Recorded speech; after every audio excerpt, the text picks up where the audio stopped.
Guys, we'll get started, okay? So, Can I mute them? Same as Barry, if you can have the microphone before you start. Keith, can you start yourself, please? Hi, Leon. The manager has just said that he's had a lot of conversations with the players since Saturday, and he said he's happy, he's pleased with what he's heard in response to his criticism. Has there been some harsh words behind the scenes? I think it was just a very straightforward and honest conversation which needed to be held, because we all know that recent performances, domestically especially, haven't been good enough. I mean, if you lose 5 on the spin at Ibrox, at this club, it's not something you should be able to accept.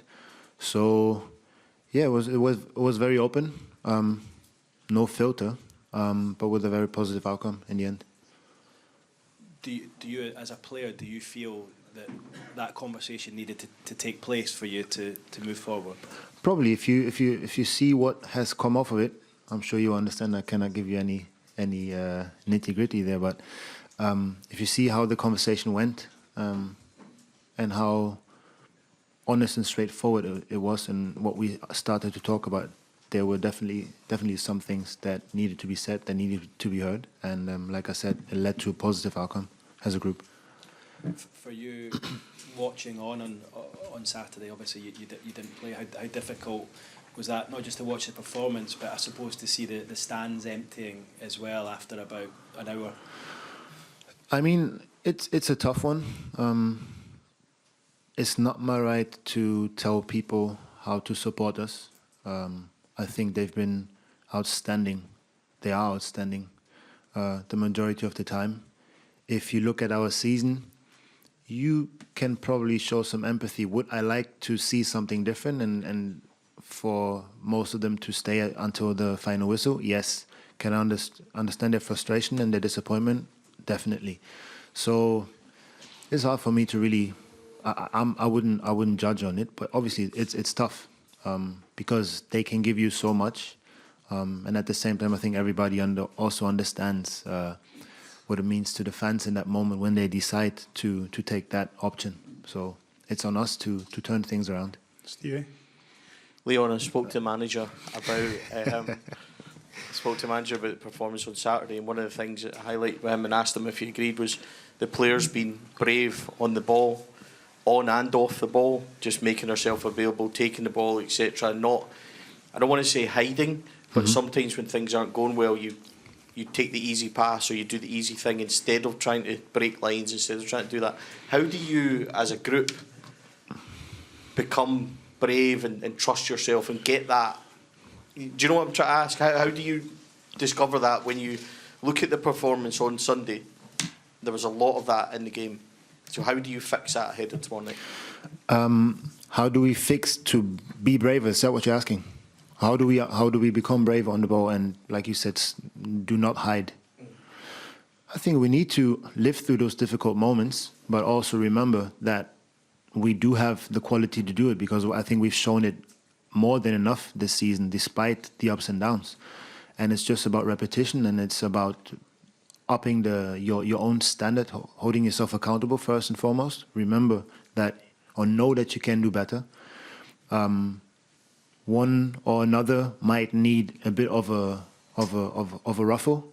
Another one just needs maybe, I don't know, a night to sleep over it and then just shake it off.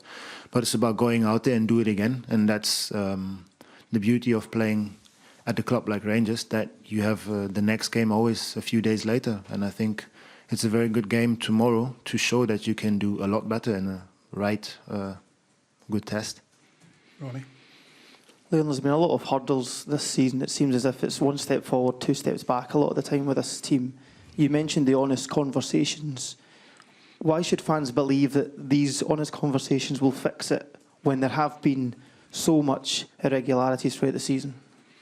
Again, I can't dictate on someone's behavior or on their thoughts or their decision-making. It's on us, like I said before, to make them believe. And I think that's pretty much my answer. We have to prove it. I said it's on us. We have to turn things around. And the only way to do that is to follow words with action. Fraser? Leon, you mentioned the 5 defeats in a row at Ibrox, which has never happened before in Rangers history. Is there a problem playing at Ibrox for this group of players? I think you would have to ask each player individually. Again, you look at performances here that we had in the past, and then you might think it's hard to say that. You can't really put your finger on it. I think that overall we just lack consistency this season. Can't say if it's down to the fact that it's Ibrox. I'd like not to think so, just based on my own experience here. Yes, I've been in some tough games, but overall it's a joy to be here, to play in front of 50,000 every single game. So I would like to think that this is not a problem. It's more a problem of consistency. It just makes it worse that it happens to be the season that at Ibrox we seem to struggle more than ever. Do you think you owe the fans then a big home performance? I think I've said that before, yeah, in the few questions that have been asked before. There's things to make up for, definitely. As much as there have been things, I think, this season that we gave back to them. But we need to give them more of those moments. That's, I think, undisputable. Yeah. Player. Leon, a lot has been made this season about Rangers' domestic form compared to European form. Can you, as players, put your finger on why you've saved some of your best performances for Europe? I can't, to be very honest. I think if we could, then we would have fixed it by now. What hurts a bit is that you obviously hear that people are saying that we only turn up for those big games. And at the moment, there's some truth in it, and that hurts, and that must hurt every single one of us.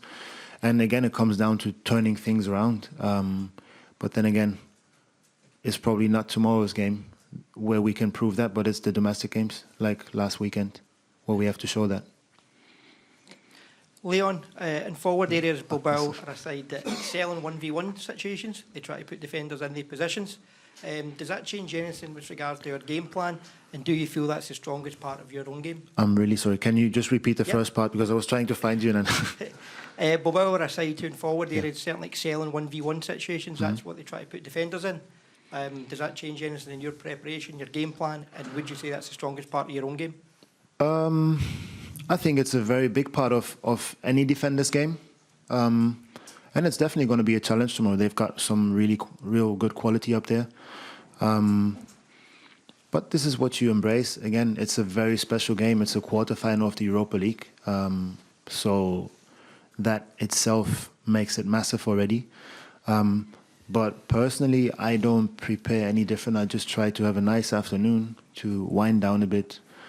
And then obviously you look at the players. There's not too much to look at, not because there's not enough to see, but because it's pretty much known. But then it's just preparing for the game. It's a quarterfinal, like I said before, it's massive. They are special, and a lot of things can happen in these games. They're not one-off, but sort of, because the occasion is that big.